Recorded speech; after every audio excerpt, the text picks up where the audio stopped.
Hello student, देखो अपना topic क्या चल रहा था, स्टेबिलिटी ऑफ कार्बोकेटाइन। देखना, स्टेबिलिटी ऑफ कार्बोकेटाइन। कार्बोकेटाइन का स्थायित्व।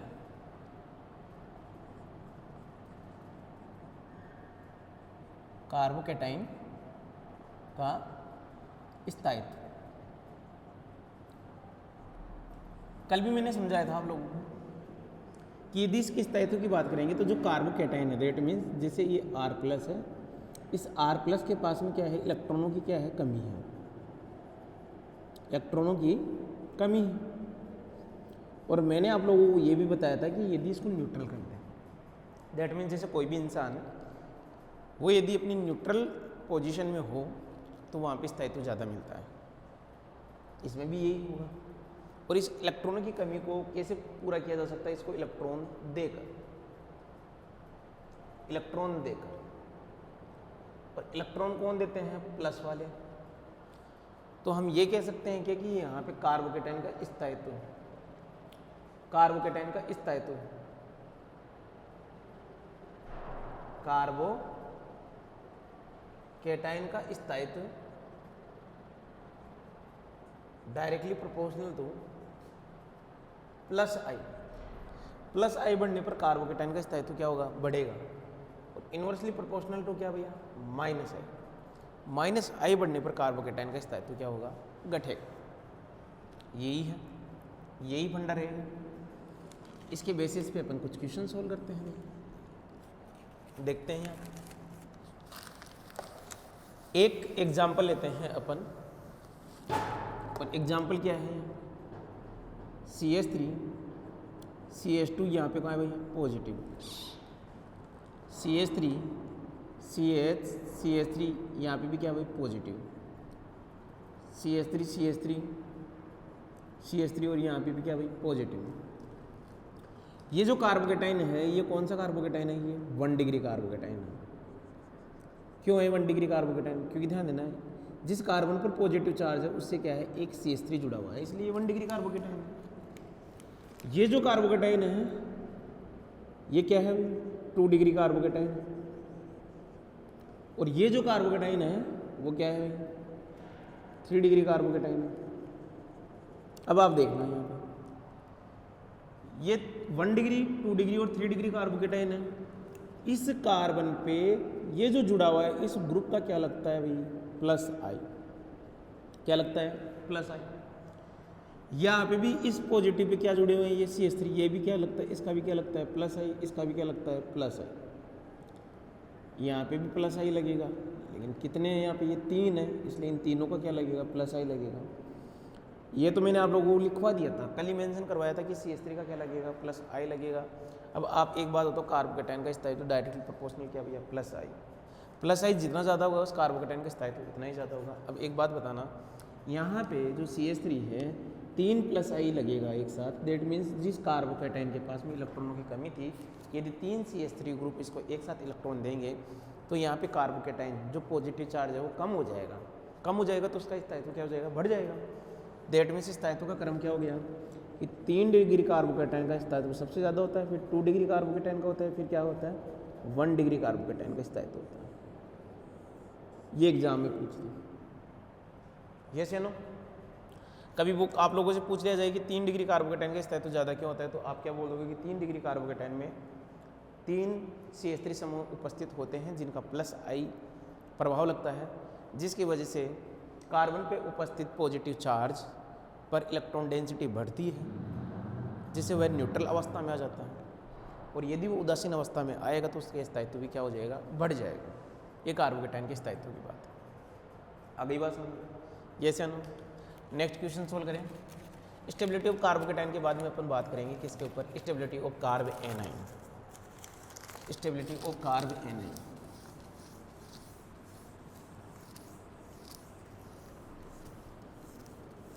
Stability of carb A9.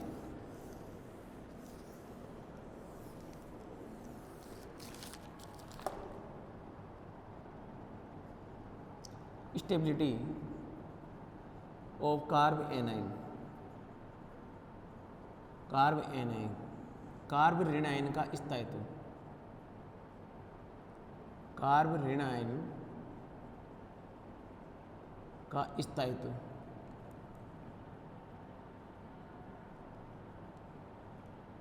Carb ऋण आयन का स्थायित्व। हरी बात समझ में? क्या देखेंगे इसमें कार्ब ऋण आयन के स्थायित्व में? यहाँ पे जो बात होगी वो भी यही होगी। कार्ब ऋण क्या है भैया? R negative. इस आर नेगेटिव की बात करें तो यहाँ पे इलेक्ट्रॉनों की क्या है भैया? अधिकता है। इलेक्ट्रॉनों की क्या है? अधिकता है। और इस इलेक्ट्रॉनों की क्या कर दें यहाँ पे? कमी कर दें तो इसका स्थायित्व क्या हो जाएगा? बढ़ जाएगा, स्थायित्व इंक्रीज हो जाएगा। ऐसा क्यों? क्योंकि अभी मैंने अभी बोला ना आपको कि किसी भी इंसान के पास में यदि कोई एक न्यूट्रल इंसान है जिसकी अपनी आवश्यकताओं की पूर्ति हो जाती है, यदि उसके पास में उसका 10 लाख रुपए का नुकसान हो गया तो वो क्या हो जाएगा भैया? अस्थायी हो जाएगा। ऐसे यदि किसी ऐसे इंसान जिसकी आवश्यकताओं की पूर्ति हो रही है उसके पास में अचानक से 10 करोड़ आ जाएंगे तो वो क्या हो जाएगा? अनस्टेबल हो जाएगा। ऐसा ही काम इसके लिए है। यहाँ जो नेगेटिव चार्ज है वो क्या हो जाएगा? यदि कम होगा तो उसका स्थायित्व क्या हो जाएगा? बढ़ जाएगा। अरे बात समझ। तो यदि इसके ऊपर भी अपन कॉन्सेप्ट बनाए तो तुम्हारे पास में क्या कॉन्सेप्ट बनेगा कि स्टेबिलिटी ऑफ कार्ब एनाइन के लिए क्या कॉन्सेप्ट बनेगा?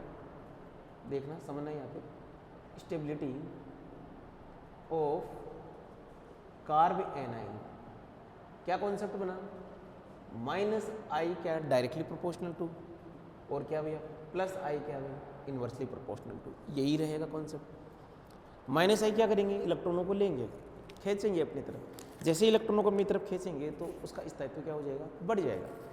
तो अपन ने एक एग्जाम्पल लिया, वही CH3 CH2 negative, CH3 CH CH3 negative, CH3 CH3 CH3 negative. अरे बात समझ। यहाँ पे CH3 का क्या लगता है भैया? +I। यहाँ पे से CH3 का क्या लगता है? +I। वही कॉन्सेप्ट सेम आ गया। अच्छा एक बात बताओ, +I वाले क्या करते हैं? इलेक्ट्रॉन क्या करते हैं? देते हैं।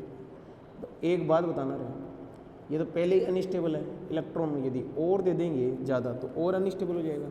तो ज़्यादा इलेक्ट्रॉनों का डोनेशन किसके ऊपर किया जा रहा है? इस कार्ब एनाइन के पास में, क्योंकि यहाँ पे 3 CH3 ग्रुप जुड़े हुए हैं। तो ये तो क्या हो जाएगा? और अस्थायी हो जाएगा। तो सबसे ज़्यादा स्थायी है वो क्या है? 1 डिग्री कार्ब एनाइन। फिर क्या है? 2 डिग्री। फिर क्या है? 3 डिग्री। ये इनका स्थायित्व का क्रम है।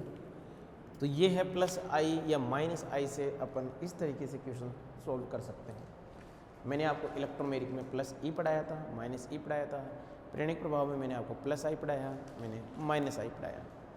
इसके बाद में आपको थोड़ा सा बताते हैं अतिशय युग्मन के बारे में। आगे बात समझ।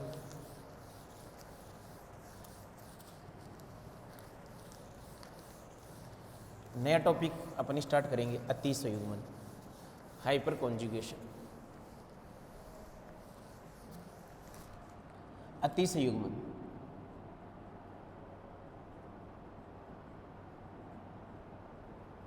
अतिशय युग्मन, हाइपर कॉन्जुगेशन।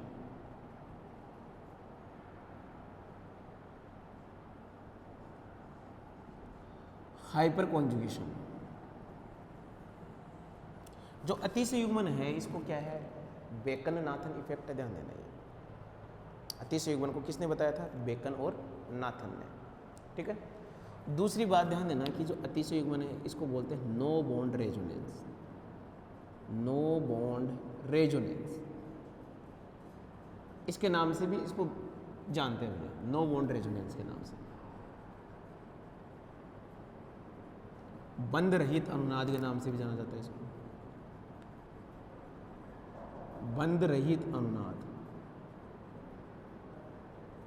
आई बात समझ। इसमें भी क्या होता है कि अतिशय युग्मन में क्या होता है? इलेक्ट्रॉनों का क्या होता है भैया? ट्रांसफर होता है। वायदा क्या भैया? सिग्मा बॉन्ड, सॉरी वायदा क्या भाई? Pi bond. जो इसका स्केलेटन बनता है वो देखना सिग्मा और पाई के बीच में बनेगा, या सिग्मा या वेकेंट पी ऑर्बिटल के बीच में बनेगा। यानी कि जो इसका एरिया होगा, कहने का मतलब कि जो अतिसंयुग्मन है वो किसके अंदर पाया जाता है, या जो हाइपर कॉन्जुगेशन है, अनुनाद है, वो क्या होगा, सिग्मा बंध व रिक्त पी कक्षक के मध्य जो अनुनाद है, जो हाइपर कॉन्जुगेशन है, जो अतिसंयुग्मन है, वो किसके बीच में होगा, सिग्मा बंध व रिक्त पी कक्षक के बीच में होगा। अरे बस दूसरा जो एरे बनेगा वो क्या बनेगा, सिग्मा बंध व पाई बंध के मध्य बनेगा, पाई बंध। ये जो बनेगा, ध्यान देना, इसका एग्जाम्पल जो है वो क्या है तुम्हारे पास में, कार्बोकेटाइन। और दूसरा जो एग्जाम्पल है वो क्या है भाई, फ्री रेडिकल। ये दो इसके एग्जाम्पल हैं। यहां पे जो अपन बात करेंगे वो किसकी बात करेंगे अपन, एल्कीन की। इसका एग्जाम्पल है एल्कीन। यहां तक की बात क्लियर है। चलिए अपन आगे,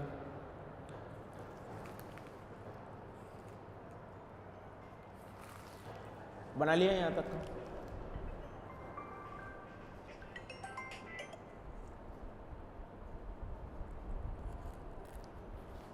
ठीक है, सबसे पहले अपन बात करेंगे किसके अंदर, कार्बोकेटाइन में, कार्बोधनाइन में अतिसंयुग्मन की बात करेंगे।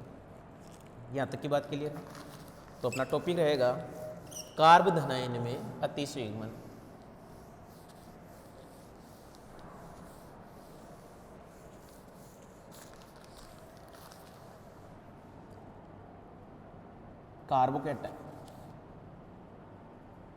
कार्बोकेटाइन में या कार्बोधनाइन में अतिसंयुग्मन। तो इसके लिए क्या होगा, अतिसंयुग्मन के लिए कंडीशन देखो कि अतिसंयुग्मन होगा कब। तो ध्यान देना, अतिसंयुग्मन के लिए ये होना चाहिए कि जिस कार्बन पर यदि पॉजिटिव चार्ज है, क्योंकि कौन है कार्बोकेटाइन, उससे यदि कोई एडजेसेंट कार्बन जुड़ा हुआ है जिसका हाइब्रिडाइजेशन क्या है तुम्हारे पास में, sp3 है। समझना बात को। अभी जैसे मेरे पास में मैंने तो एक स्टेटमेंट ले लिया, यहाँ पे क्या बना दिया मैंने H2, कि जिस कार्बन पर पॉजिटिव चार्ज जुड़ा हुआ है उसका जो नेक्स्ट कार्बन है वो sp3 कार्बन होना चाहिए और उस पर sp3 हाइड्रोजन उपस्थित होनी चाहिए। यदि ऐसी कंडीशन है तो वो हाइपर कॉन्जुगेशन देगा, अदरवाइज कोई हाइपर कॉन्जुगेशन नहीं होगा। इसमें हाइपर कॉन्जुगेशन मिलेगा आपको, लेकिन क्या यहाँ पे हाइपर कॉन्जुगेशन मिलेगा, क्या नहीं। क्यों नहीं मिलेगा, क्योंकि क्या बोला गया कि जिस कार्बन पर पॉजिटिव चार्ज है यदि उसकी एडजेसेंट कार्बन का हाइब्रिडाइजेशन क्या हो, sp3 हो, और उस पर यदि sp3 हाइड्रोजन प्रेजेंट है तो वहाँ हाइपर कॉन्जुगेशन होगा, अदरवाइज हाइपर कॉन्जुगेशन नहीं होगा। ये बात क्लियर है यहाँ तक की। चलिए अपन आगे, इसमें नहीं होगा, इसमें होगा।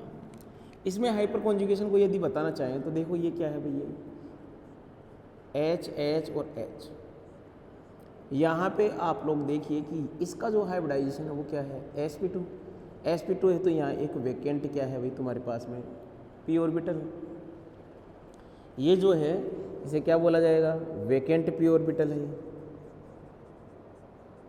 वेकेंट p ऑर्बिटल है, यानी कि रिक्त p कक्षक है।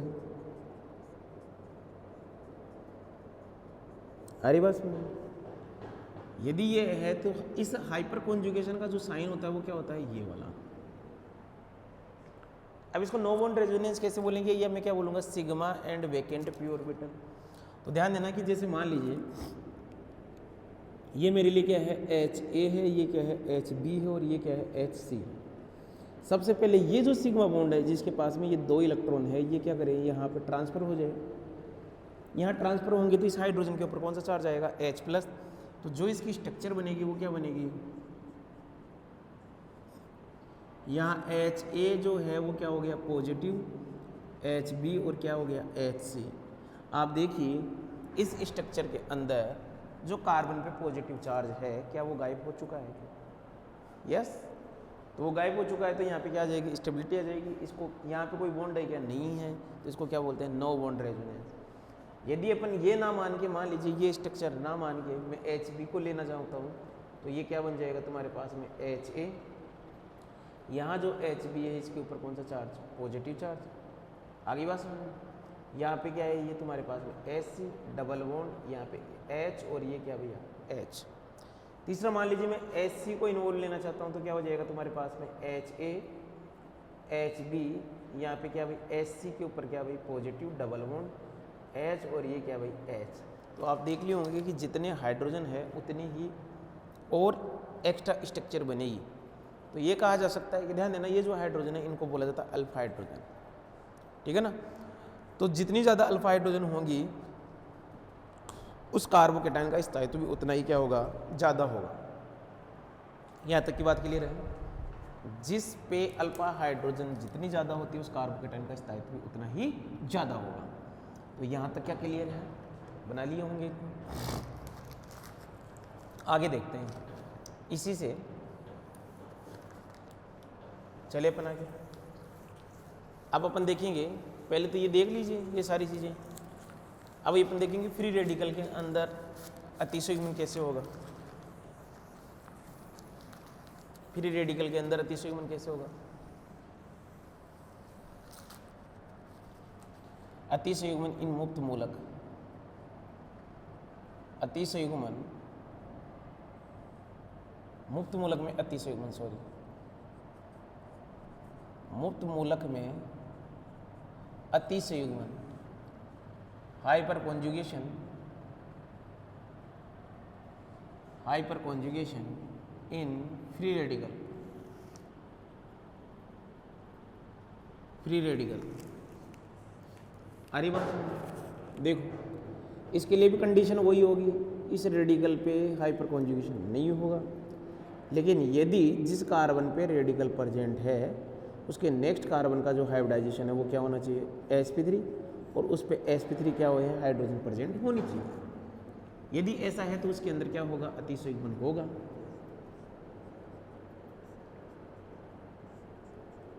सेम वही H और यहाँ पे भी क्या भाई H, ये वेकेंट ऑर्बिटल है, ध्यान देना। यहाँ पे क्या है भाई, एक इलेक्ट्रॉन होगा क्या भाई, एक इलेक्ट्रॉन यहाँ और एक इलेक्ट्रॉन यहाँ, एक इलेक्ट्रॉन यहाँ। ये एच ए है, बी है और क्या है भैया सी है। इस टाइप से यहाँ पे अतिसंयुग्मन होगा।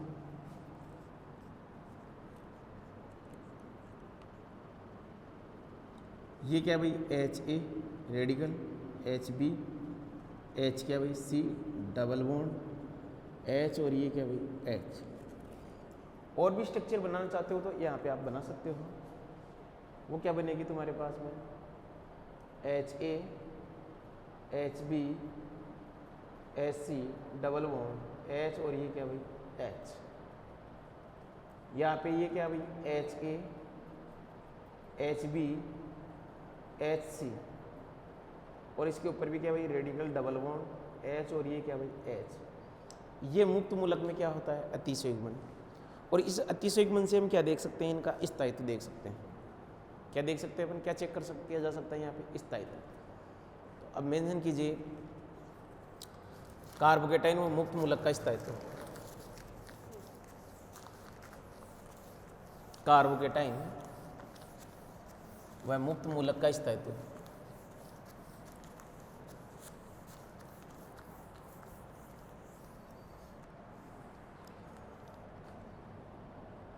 कार्बोकेटाइन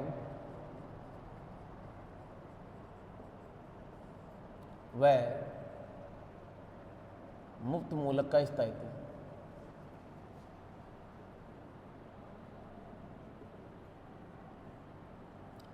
ठीक है, तो क्या बोलेंगे यहाँ पे, कार्बोकेटाइन का स्थायित्व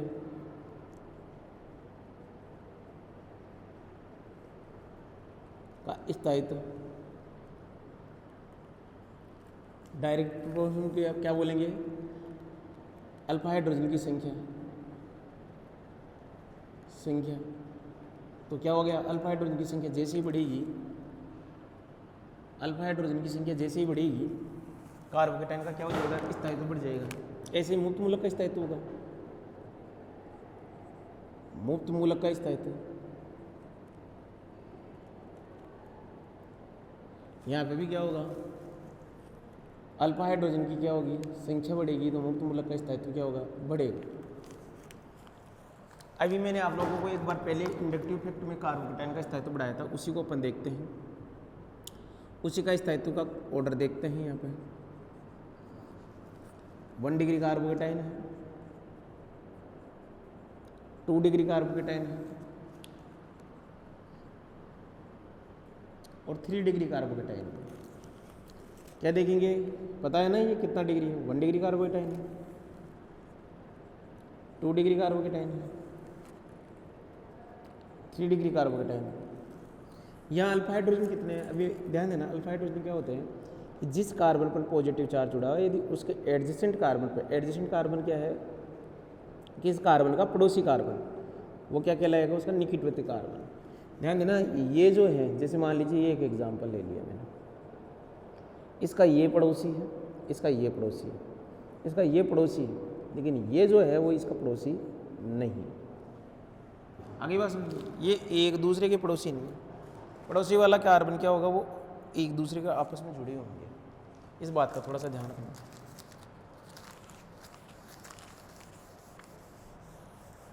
आगे बात समझिए, यहाँ नंबर ऑफ अल्फा हाइड्रोजन कितने हैं? 3 अल्फा हाइड्रोजन है। देख लो कैसे कि जिस कार्बन पर पॉजिटिव चार्ज है, उसके नेक्स्ट कार्बन पे जो एडजेसेंट कार्बन को उपस्थित हाइड्रोजन क्या कहलाती है? अल्फा हाइड्रोजन कहलाती है। इसमें अल्फा हाइड्रोजन कितने हो गए? 6। इसमें 6 अल्फा हाइड्रोजन है, इसमें 9 अल्फा हाइड्रोजन है। तो एक बात तो ऊपर क्या लिखा हुआ है? अल्फा हाइड्रोजन की संख्या बढ़ने पर कार्बोकेटाइन का स्थायित्व क्या होता है? बढ़ता है। ठीक है ना?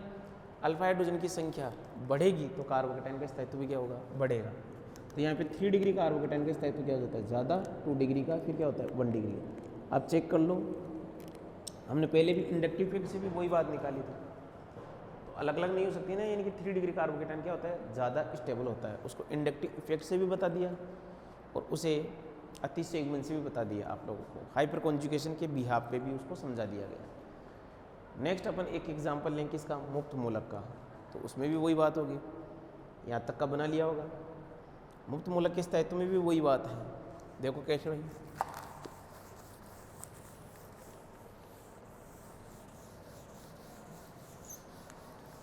एक नया एग्जांपल लेते हैं।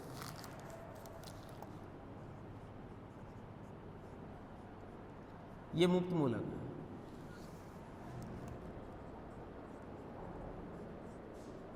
ये मुक्त मूलक है भाई।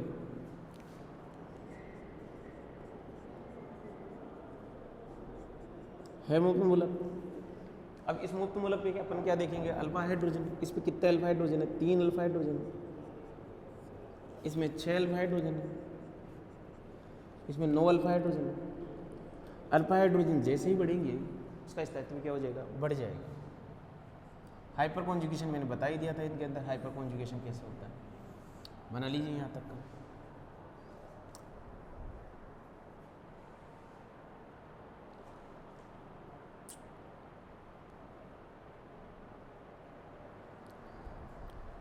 चलिए आगे। नेक्स्ट अपन हाइपर कॉन्जुगेशन की बात करेंगे किसके अंदर? एल्कीन के अंदर। इमेजिन कीजिए हाइपर कॉन्जुगेशन इन एल्कीन।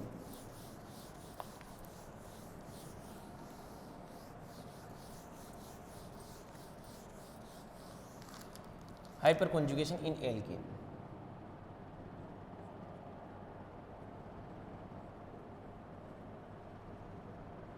हाइपर कॉन्जुगेशन इन एल्कीन।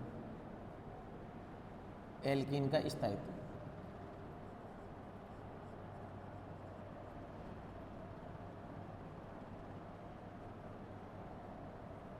एल्कीन का स्थायित्व, सॉरी एल्कीन में अतिशय युग्मन। पहले तो ये देखेंगे, एल्कीन में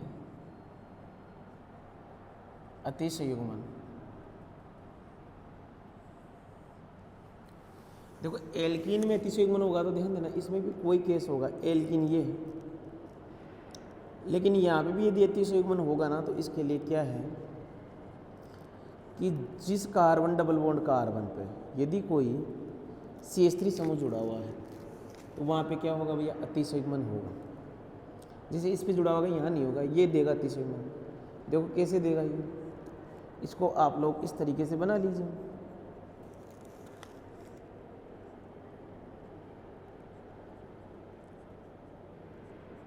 यही तो कि इसका हाइब्रिडाइजेशन क्या है,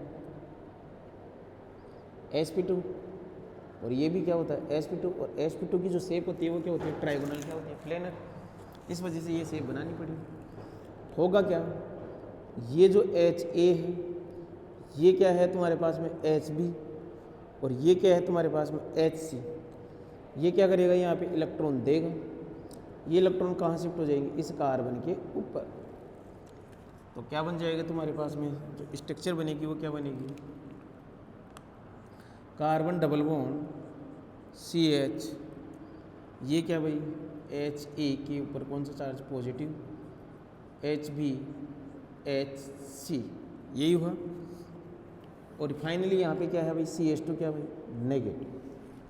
ऐसे कितनी स्ट्रक्चर बन जाएगी, 3 स्ट्रक्चर बन जाएगी। कितनी स्ट्रक्चर बनेगी, 3। कैसे भाई, ऐसे ही सेम अपन क्या करेंगे कि यहाँ पे ये क्या है HA, ये क्या भाई HB positive, HC double bond CH CH2 negative. ऐसे भाई HB HA HC positive double bond CH CH2 क्या भाई नेगेटिव। ये किसके अंदर अतिशय युग्मन है, यह है एल्कीन में अतिशय युग्मन। देख लीजिए आप एक बार इसको, एल्कीन में अतिशय युग्मन।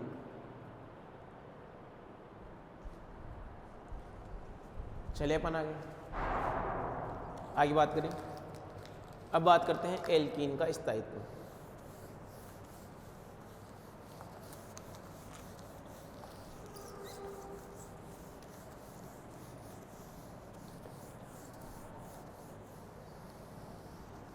एल्कीन का स्थायित्व, स्टेबिलिटी ऑफ एल्कीन।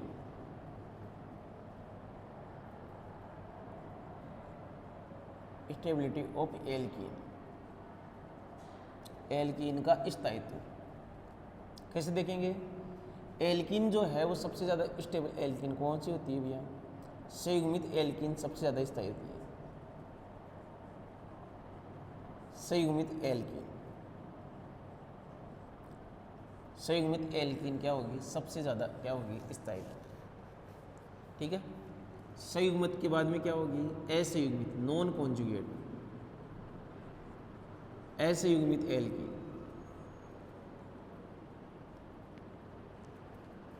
असंयुग्मित एल्कीन में फिर देखेंगे एक होगी कॉन्जुगेटेड, एक होगी नॉन कॉन्जुगेट। कॉन्जुगेशन का मतलब ये है भैया, डबल सिंगल, फिर क्या मिले डबल। नॉन कॉन्जुगेटेड का मतलब क्या होता है, दैट मीन्स क्या है भाई तुम्हारे पास में एक ही डबल बॉन्ड। अरे बस, फिर हम क्या देखेंगे यहाँ पे number of alpha hydrogen. Alpha hydrogen, alpha hydrogen परमाणुओं की संख्या,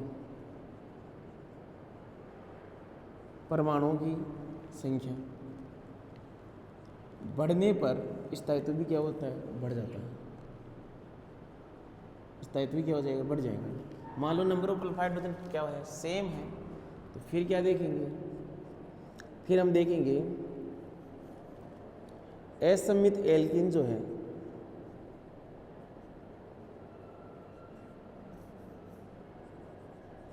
असममित जो एल्कीन है यानी कि सिमेट्रिकल, वो क्या है, ज़्यादा स्टेबल है किससे, सिमेट्रिकल से, सिमेट्रिकल से, सममित एल्कीन से। तो उसकी भी बात करें तो उसमें क्या है, सिस, उसकी बात करें तो ट्रांस क्या होती है, ज़्यादा स्टेबल होती है किससे भैया, सिस से। तो ये एल्कीन की स्टेबिलिटी का क्रम है, मतलब उस एल्कीन की स्टेबिलिटी को ऐसे निकाला जा सकता है। बना लीजिए, एल्कीन की स्टेबिलिटी को ऐसे कैलकुलेट किया जा सकता है। पहले क्या देखोगे, संयुग्मित एल्कीन, फिर देखोगे असंयुग्मित एल्कीन, फिर देखोगे अल्फा हाइड्रोजन परमाणुओं की संख्या। यदि ये बढ़ेगी तो स्थायित्व भी क्या होगा, बढ़ेगा। असममित एल्कीन